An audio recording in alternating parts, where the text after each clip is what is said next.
Marvelous Marvin Hagler, born Marvin Nathaniel Hagler on May 23, 1954, in Newark, New Jersey, was a force of nature in the boxing world, with a legacy that still commands respect.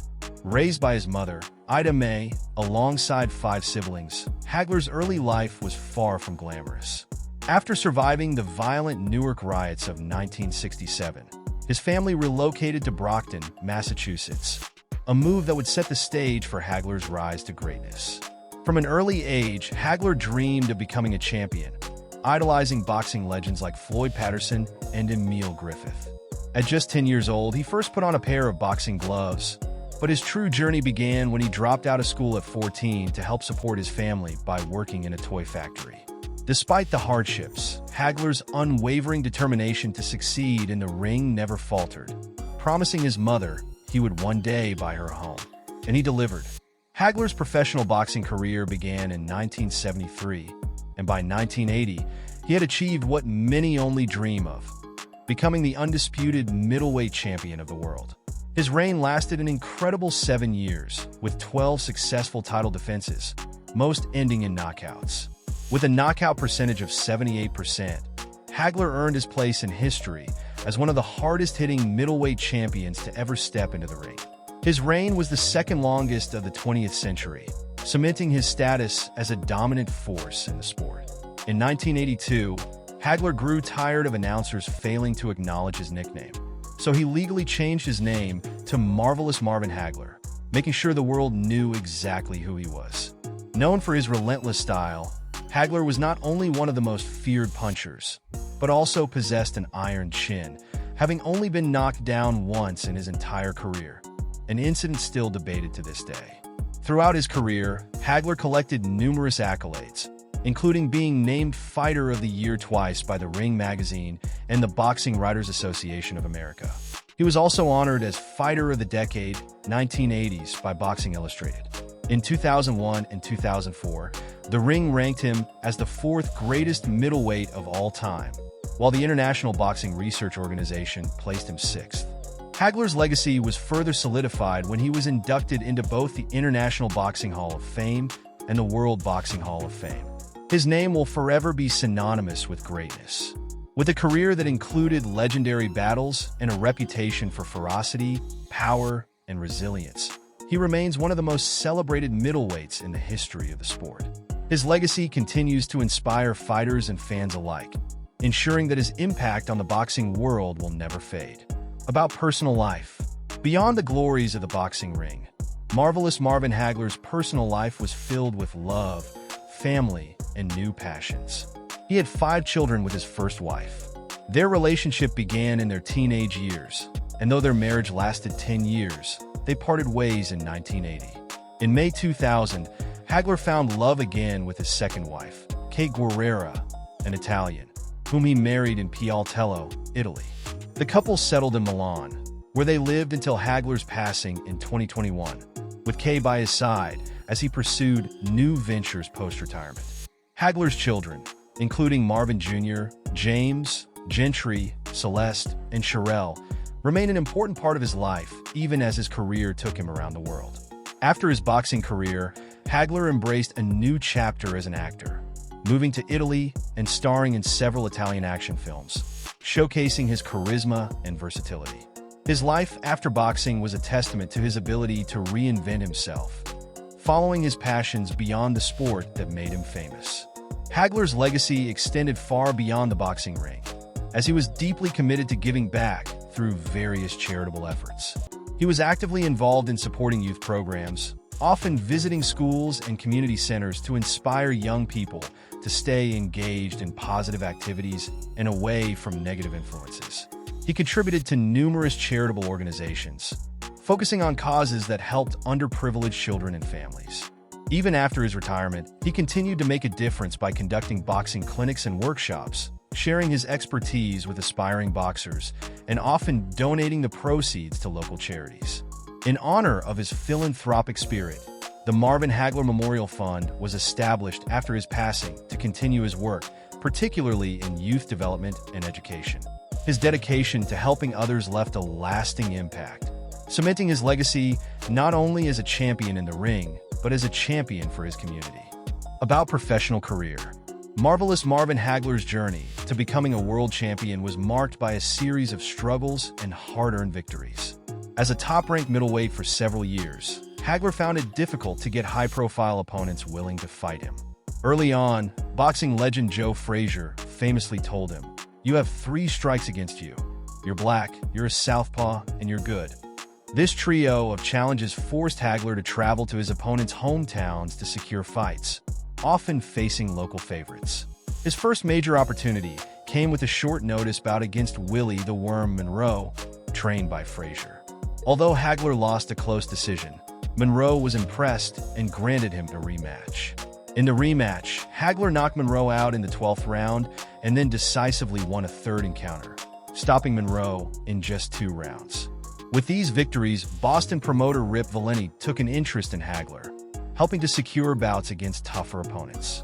He fought the 1972 Olympic gold medalist Sugar Ray Seales, defeating him in their first fight. Their second encounter ended in a draw, but Hagler left no doubt in their third fight, knocking Seales out. Hagler continued his ascent, stopping top-ranked fighters like Mike Colbert and Kevin Finnegan, the latter needing 40 stitches after facing Hagler. Despite suffering a controversial decision loss to Bobby Boogaloo Watts, Hagler avenged this defeat by knocking Watts out in just 2 rounds. Promoter Bob Arum took notice of his growing reputation and signed him.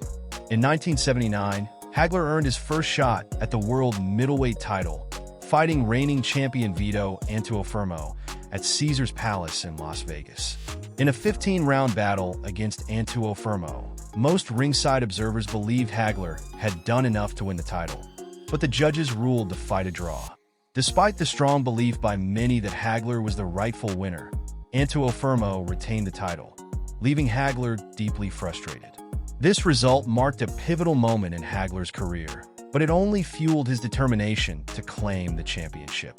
After Antuofermo lost the title to British boxer Alan Minter, he got his second chance at the crown in 1980.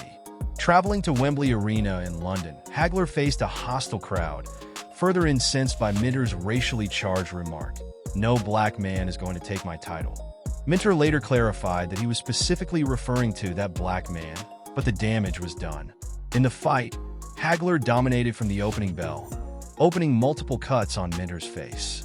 The fight was stopped in the 3rd round due to the severity of Minter's injuries. A riot broke out among the British crowd, forcing Hagler and his team to be escorted from the arena under a barrage of bottles and debris. After 7 years and 50 fights, Hagler was finally crowned the world middleweight champion. Once he became champion, he proved to be a dominant force, defending his title frequently. In 1981, he knocked out future world champion Fulgencio Abelmejias of Venezuela in 8 rounds and stopped Antuofermo in a rematch, this time via TKO in just 4 rounds. Hagler's popularity soared, especially in Boston, where he defended his title.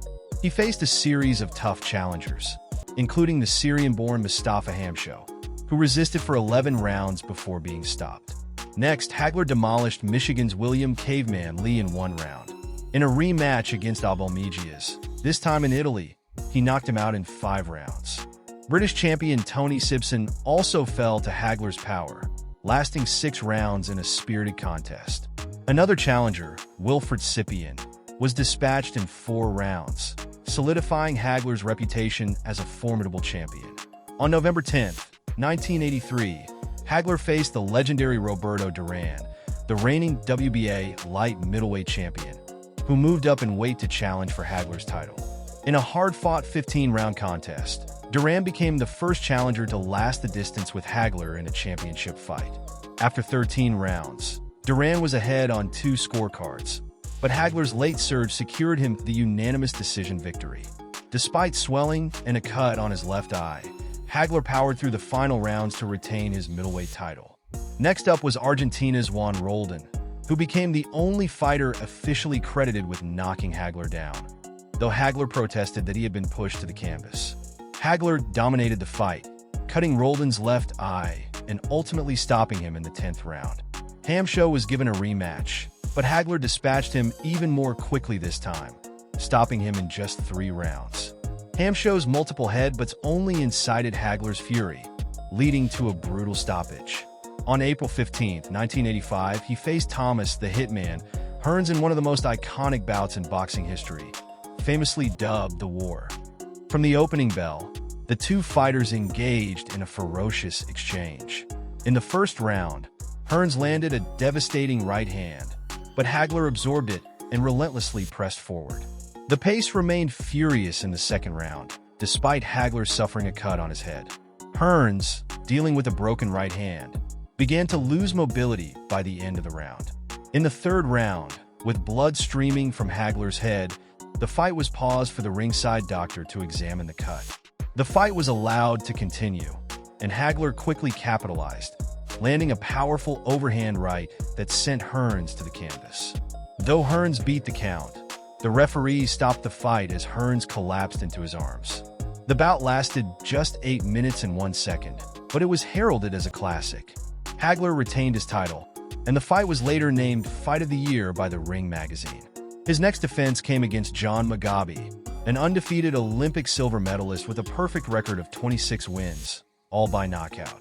The fight took place on March 10, 1986, and it turned into a brutal contest. Hagler ultimately stopped Mugabe in the 11th round, but signs of wear and tear began to show. Observers noted that Hagler appeared slower and easier to hit, leading many to speculate that he was nearing the end of his career. Hagler's final and most controversial fight came on April 6, 1987, against Sugar Ray Leonard, who was returning to the ring after a 3-year retirement. Leonard, in securing the fight, negotiated crucial conditions: a 12-round fight instead of the traditional 15, a larger 22 by 22-foot ring, and 10-ounce gloves. Hagler, a natural southpaw, surprised many by starting the fight in an orthodox stance. Leonard, known for his speed, won the early rounds by boxing smartly and staying out of Hagler's range. As the fight wore on, Hagler switched to his southpaw stance and began to close the gap, particularly in rounds 5 through 8. The 9th round was especially thrilling, with both fighters exchanging blows in one of the most action-packed moments of the fight. In the end, Leonard's flurries and ring generalship won over the judges. Leonard was awarded a split-decision victory, a result that remains hotly debated to this day. Many felt that Hagler's aggression and body shots should have earned him the win, but Leonard's strategy of landing flashy punches and moving away appeared to sway the judges. After the controversial loss, Hagler requested a rematch, but Leonard retired again, dashing hopes for another fight. 14 months later, Hagler retired from boxing, stating that he was tired of waiting for Leonard.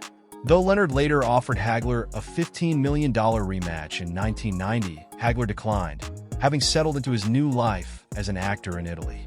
His final record stands at 62 wins, 52 by knockout, 3 losses and 2 draws.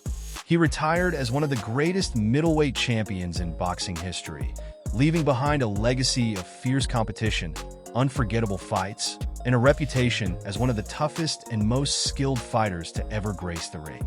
After his controversial loss to Sugar Ray Leonard in 1987, he made a decisive break from the world of boxing. Disillusioned by the sport and unwilling to wait for a rematch that never materialized, Hagler relocated to Italy and embarked on a new career, one that would see him become a star of action films, far removed from the boxing ring that had made him famous. In Italy, he quickly established himself as a bona fide action hero. He took on roles that highlighted his physicality and screen presence, including his portrayal of a tough U.S. Marine in the films Indio, 1989, and Indio 2, 1991. Audiences in Italy adored him, and his rugged performances made him a star. His talents weren't confined to the Indio series. In 1997, he co-starred with Terence Hill and Giselle Blondit in the action comedy Virtual Weapon, adding another layer of versatility to his acting resume. Hagler's influence wasn't limited to acting. He also lent his expertise to British television, working as a boxing commentator, providing fans with his sharp insights and intimate understanding of the sport. Additionally, he ventured into the world of video games, contributing his likeness and fighting spirit to Fight Night. Round 3, keeping his name alive in the boxing world in a different way. Despite having left boxing behind, he never truly severed ties with his legacy. He remained beloved by fans, and his legend only grew with time. His transition from champion fighter to film star showcased his versatility and resilience, proving that he could conquer arenas outside of the squared circle. On March 13, 2021, the world bid farewell to marvelous Marvin Hagler, one of boxing's greatest champions. His wife, Kay, announced that he had passed away at their home in New Hampshire at the age of 66. The cause of death was later reported as natural causes, following Hagler's hospitalization for chest pains and difficulty breathing earlier that day. His passing sent shockwaves through the boxing community, with tributes pouring in from fellow fighters, fans, and sports legends alike. His life was a testament to perseverance, grit, and an indomitable fighting spirit. In both boxing and life, he faced challenges head-on, overcoming obstacles with grace and determination. Though he left the ring decades ago, his legacy as one of the most fearsome and respected middleweight champions in history endures, ensuring that the marvelous one will never be forgotten. Thank you for watching. Don't miss our fascinating biography of Joe Louis and other legendary boxers. If you enjoyed this video, please give it a thumbs up, leave a comment with your thoughts, and subscribe to our channel for more exciting content. Stay tuned for more boxing stories.